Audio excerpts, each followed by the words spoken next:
Então, quando eu tinha 13 anos, em 1980, um primo, né, foi fazer um curso de microinformática na época e ele me procurou, depois de um tempo, com um problema que ele não estava conseguindo resolver de programação. Eu nem sabia o que era microinformática, ninguém na minha família trabalhava na área de TI, não tinha referência nenhuma.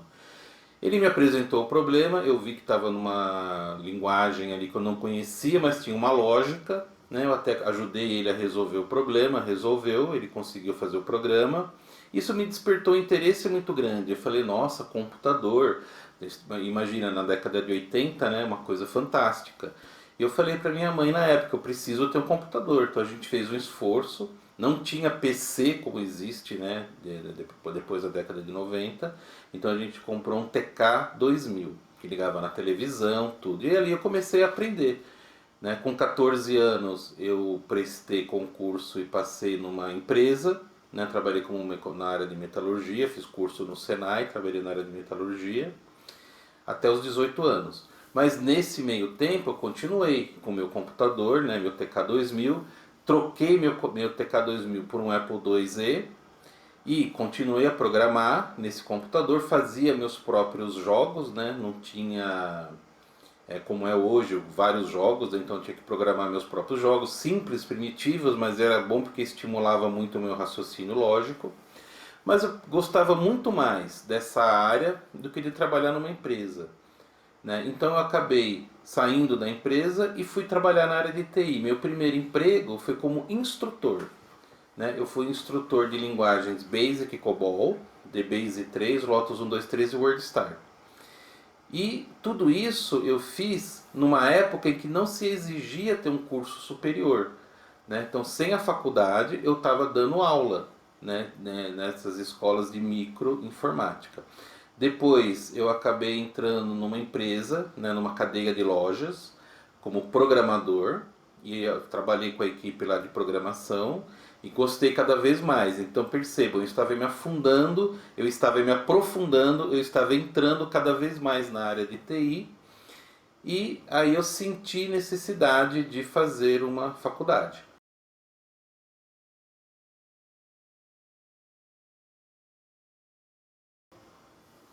Então, quando eu resolvi fazer faculdade, né, foram 8 anos após terminar o ensino médio, eu falei, nossa, fazer uma faculdade realmente não tinha tanta oferta de cursos superiores como existe hoje.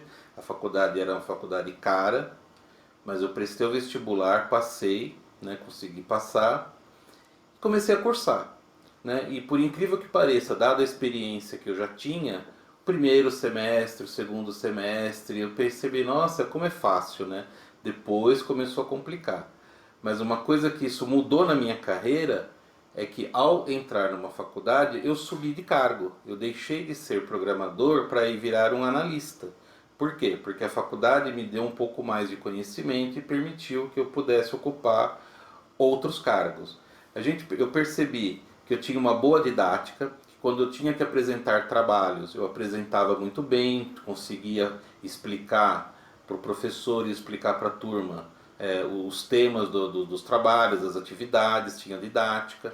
E como eu já dei aula, né, isso me incentivou a querer me aprofundar mais na área de TI e até pensando em voltar a lecionar.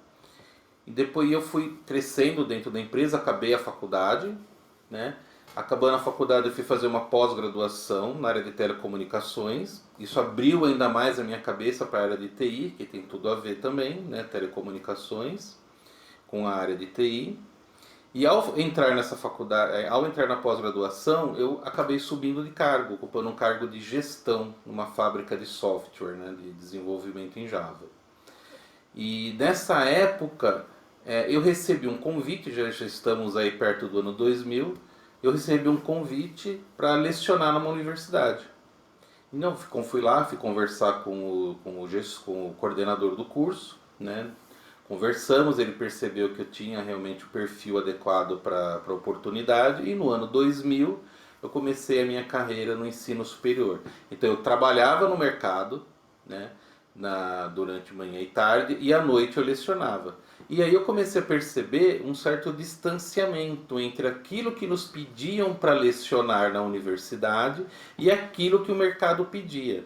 Eu tinha professores, colegas meus, que não tinham experiência de mercado e que tudo bem, lecionavam lá sem saber o que o mercado realmente precisa. Como eu já sabia o que o mercado precisava, eu procurava focar não só o que a matéria pedia para ensinar, mas também tentando levar um pouco do que o mercado pedia. E os alunos adoravam isso. E aí já se passaram então 20 anos lecionando em curso superior. E então, para continuar me aperfeiçoando no mundo acadêmico, eu fui buscar um mestrado, né? Fiz meu mestrado, estou fazendo meu doutorado, mas eu nunca tirei o pé do mercado de trabalho, né? Eu sempre fiquei atento às necessidades das empresas e percebia cada vez mais a distância que existia entre as práticas de mercado e o que se ensina na universidade. As universidades, elas não conseguem, muitas delas, acompanhar o ritmo com que o mercado de trabalho vai evoluindo, vai atualizando seus softwares, suas ferramentas, suas metodologias de trabalho. Então foi necessário construir aí, eu percebi a necessidade de fazer uma ponte entre os alunos que estão fazendo uma universidade e que querem trabalhar nas empresas. Eu precisava complementar esse conhecimento, né? Esse conhecimento foi complementado quando nós fundamos a Grande Porte, que fornece para o mercado treinamentos que são justamente o que as empresas estão buscando. E uma coisa interessante é que quando eu entrei na área, eu não tinha curso superior. Depois, na década de 2000, 2010, começou a ter uma exigência, na década de 90, 2000, 2010, de que as pessoas tinham que ter um curso superior na área de TI. Mas o mercado tem muito mais oportunidades do que pessoas que se formam na área. E isso vem caindo por terra. Então nós vemos pessoas que são de outras áreas fazendo migração para a área de TI, fazendo transição de carreira. Então, e algumas vagas nem exigem curso superior.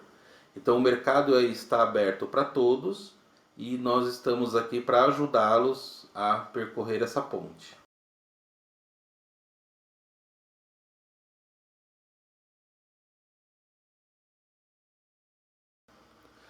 O mito mais comum é que a área de TI é uma área difícil. Todo mundo diz, nossa, mas TI é muito complicado, né? TI exige muita matemática, TI exige muitas coisas em inglês. Na verdade, você precisa ter persistência. Você não pode se assustar ao ver um código, ao ver uma lógica, ao ver um cálculo matemático, já se assustar e desistir. Porque, primeiro, não é difícil. Você é diferente, você começa a ver programas com linguagens, com lógicas diferentes, mas depois de você escrever uma certa quantidade de programas, depois de você desenvolver uma certa quantidade de sistemas, você vai perceber que tudo se repete. Você não dá tempo de chegar no ponto de perceber a repetição. Você começa a aprender um pouco e já desiste. Né? As pessoas fazem isso. Eu leciono há mais de 20 anos em universidade e eu vejo alunos desistindo logo no começo do semestre. Eles não esperam chegar no ponto de perceber que as coisas se repetem. E aí começa a ficar mais fácil, porque é de novo a mesma coisa, e de novo a mesma coisa. Muda a linguagem de programação, mas a lógica por trás é sempre a mesma. Né? Então esse mito de que é uma área difícil é realmente um mito. Você não dá tempo de perceber que é uma repetição de coisas. É que tem um bloco de conhecimento que você tem que adquirir e você precisa esperar. O ciclo, né? Aprende isso e depois vai reutilizando isso. Com relação à matemática, se você, por exemplo, trabalhar em sistemas bancários, em sistemas comerciais, você vai fazer adições, subtrações, multiplicações e divisões. São as 4 operações aritméticas. Não tem cálculos complexos para serem feitos no mercado. Se você perceber, mas está tudo em inglês. Mas são palavras-chave, são poucas palavras e você vai usar ela com tanta frequência que acaba fazendo parte do seu vocabulário. Então a área de TI ela não é difícil, ela não usa muita matemática e ela sim usa palavras em inglês, mas são muito poucas. O que precisa ser feito é ter persistência, É continuar aprendendo, continuar trabalhando, continuar programando, até que você perceba que é tudo uma repetição. É sempre a mesma lógica, a mesma coisa, às vezes em linguagens diferentes.